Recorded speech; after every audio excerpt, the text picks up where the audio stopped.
എന്താണോ ഊഞ്ഞാലിലൊക്കെ ഇരുത്തി ആട്ടാറുണ്ടോ? എവിടെ നമ്മുടെ മൈന? ഇവിടെ ഇല്ല. എവിടെ പോയി? എന്താണെന്നും മിണ്ടാത്ത? ഞാൻ ആകപ്പാടെ ഒരു അബദ്ധത്തിൽപ്പെട്ടിരിക്കുക. ഒരു പ്രത്യേക സാഹചര്യത്തിൽ എന്റെ കുടുംബജീവിതം തകരാതിരിക്കാൻ വേണ്ടി, അമ്മയുടെയും വൈഫിന്റെ അച്ഛന്റെയും മുമ്പിൽ മോശക്കാരനായിരിക്കാൻ വേണ്ടി ഞാനൊരു നുണ പറഞ്ഞു. ഇന്ദുവിന്റെ മകളാണെന്ന്. മകളോ? അതെ, കള്ളം പറഞ്ഞാണെങ്കിലും സത്യത്തിൽ ഇപ്പൊ അവളെന്റെ മകള് തന്നെയാ. വേല കയ്യിലിരിക്കട്ടെ ആശാനെ, പുത്രവാത്സല്യേ. അങ്കിൾ, ഞാൻ വളരെ സീരിയസ് ആയിട്ടാണ് സംസാരിക്കുന്നത്. ഒടിയന്റെ അടുത്ത് വേണോ ശിഷ്യ മായം?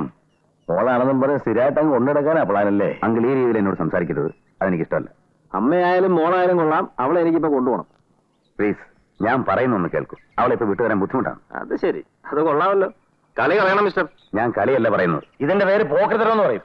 ഞാനും കാശ് തന്നെയാണ് കൊടുത്തത്. ആ കാശ് ഞാൻ തരാം. മടക്കി വാങ്ങാനല്ല കൊടുത്തത്, പെണ്ണിനെ കൊണ്ടുപോകും. നിങ്ങൾ കൊണ്ടുപോകില്ല. തോമസ് ചാക്കോ ആണാളെ കൊണ്ടുപോകും. കൊടുത്ത കാശ് അതിന്റെ പലിശയും മുതലാക്കും.